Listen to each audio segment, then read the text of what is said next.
Hello everyone. तो कैसे हो आप लोग? आशा करती हूँ कि आप सभी बहुत ही ज़्यादा अच्छे होंगे। आज मैं आपके सामने जो क्लास सिक्स्थ का यूनिट वन का नाम है फेबल्स एंड फॉकटेल्स। इसका हमने वॉचल एंड यू ऑलरेडी पढ़ लिया है। ऑलरेडी वो जो वीडियो है वो अपलोडेड है। फिर यहाँ पर हम उसका एक नेक्स्ट जो पोएम है वो पढ़ने वाले हैं, जो कि बहुत ही इंटरेस्टिंग पोएम है। आइए उसके बारे में पढ़ते हैं। ये बहुत ही ज़्यादा इंटरेस्टिंग पोएम है जिसका नाम है the raven and the fox. ठीक है, ये उस पोएम का नाम है। उससे पहले हम कुछ जानते हैं।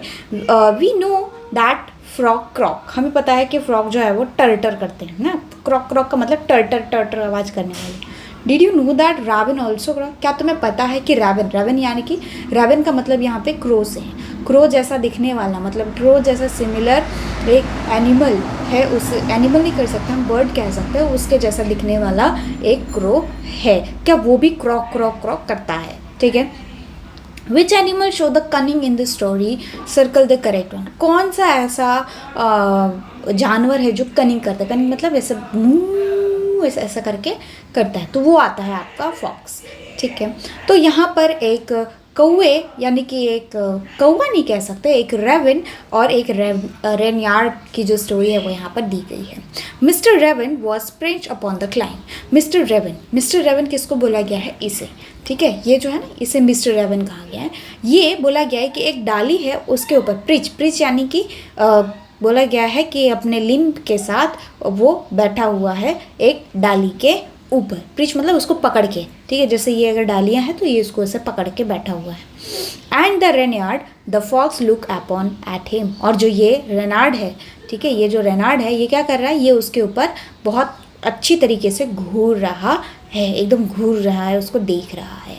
For the raven held in his great big beak. बोला गया है रैवन, जो रैवन है उसने क्या किया है? अपनी जो बड़ी सी चोंच है, ठीक है, उसके बीच में उन्होंने कुछ घेर के रखा है, यानी कि उसको पकड़ के रखा है। A morsel the fox would go far to seek. ये क्या है? ये एक मॉर्सल है। मॉर्सल का मतलब होता है खाने का टुकड़ा। ठीक है, और फिर वो क्या है? वो एक मॉर्सल है और वो क्या है? उन्होंने अपने जो बीक है, बीक यानी कि जो चोंच है, ठीक है, बीक का मतलब हो जाता है बच्चों चोंच। ठीक है, ये जो चोंच है उसके बीच में उन्होंने दबा के रखा है और वो जो फॉक्स है वो उसको देख रहे हैं। ठीक है, तो ये क्या बोला गया है? पहले जो स्टंज है उसका मतलब बोला गया है कि एक रेवन है, यानी कि एक पक्षी है जो एक डाली पे अपने पैरों के साथ बैठी हुई है और उसने अब उसको एक रेनयार्ड फॉक्स यानी कि लोमड़ी नीचे से देख रहा है। और वो रेवन जो है वो अपने बड़े बड़े बीकों में क्या ले रखी है? रोटी मतलब मॉर्सल ले रखी है। मॉर्सल यानी कि स्वादिष्ट जो खाने का टुकड़ा है वो ले रखी है। और वो खाने का टुकड़ा को पाने के लिए ये जो लोमड़ी है वो कुछ भी कर सकता है। सेड द फॉक्स, फॉक्स ने कहा। इन एडमायरिंग टोन मतलब उसको एडमायर कर रहा है खूबसूरती से। ठीक है, कि oh wow my world mister Raven, you are handsome bird.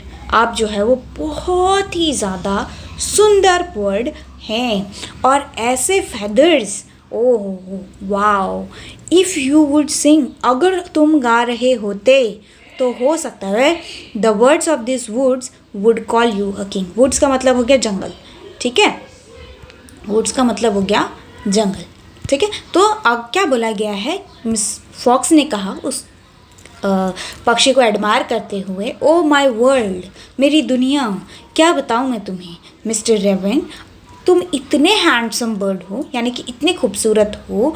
अगर तुम्हारे इतने सुंदर फेदर्स यानी कि पंखे, ठीक है, तुम्हारे इतने अच्छे पंखे हैं, अगर तुम गा रहे होते तो हो सकता है कि जो जंगल है, the bird of this would मतलब इस जंगल के जो भी पक्षियाँ हैं सब तुम्हें अपना किंग मान रहे होते। ठीक है, तो ये है दूसरे स्टैंजा का मत। अब बोला गया है the raven who did not see the joke.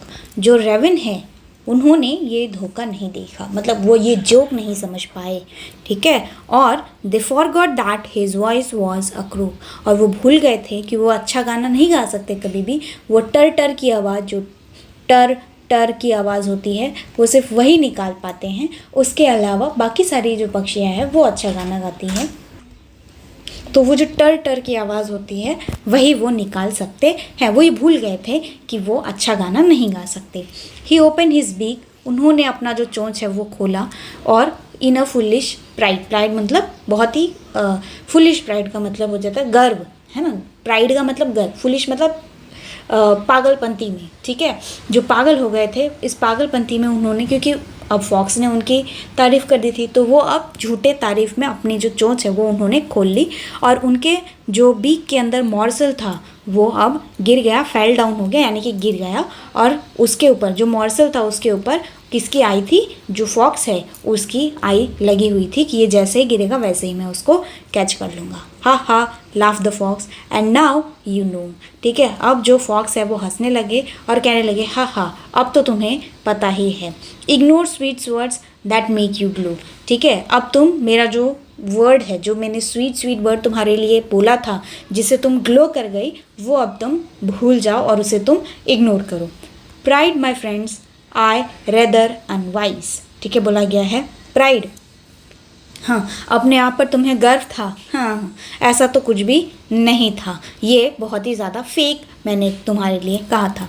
I am sure this teaching is quite a surprise, और मैं ये समझ सकता हूँ और मैं ये अश्योर करता हूँ कि तुम्हें इस चीज़ से कुछ ना कुछ जो सरप्राइजिंग चीज़ें हैं वो सीखी होगी, ठीक है। इसको लिखा है जीन दे ला फॉन्टेन ने, ठीक है। ये था आपका मतलब एक पोएम जो कि बहुत सुंदर पोएम है। पहले तो फॉक्स रहता है, वो एक क्रो रहता है, जो रेनियार रहता है उसको, रेवन रहता है उसको पर बहुत ज़्यादा एडमायर करता है। एडमायर करने के बाद वो भूल जाता है कि वो कैसा बिहेव कर सकता है। उसके बाद उससे वो मॉर्सल यानी कि जो रोटी का टुकड़ा है स्वादिष्ट वो गिर जाता है, और फिर वो फॉक्स लेके चला जाता है। फिर वो बोलता है कि तुम ये मत समझना कि मैंने तुम्हारी तारीफ़ की, तुम वैसे ही हो, ठीक है। तुम्हें बेवकूफ़ बनाना बहुत ही ज़्यादा आसान है। आई होप कि आपको ये वीडियो अच्छा लगा होगा। वीडियो अच्छी लगी तो वीडियो को लाइक करिए, चैनल को सब्सक्राइब करना मत भूलिए, और हाँ, कमेंट सेक्शन में ज़रूर बताइए कि आपने कभी किसी को बेवकूफ़ बनाया है। अगर नहीं बनाया है तो ठीक है, अगर बनाया है तो प्लीज़ मुझे ज़रूर बताइएगा, क्योंकि मैं भी ये जानना चाहती हूँ कि कहाँ से लोग मेरा वीडियो देख रहे हैं और किन्होंने किसको बेवकूफ़ बनाया है, ठीक है। Till then take care, thank you so much for watching this video, bye bye.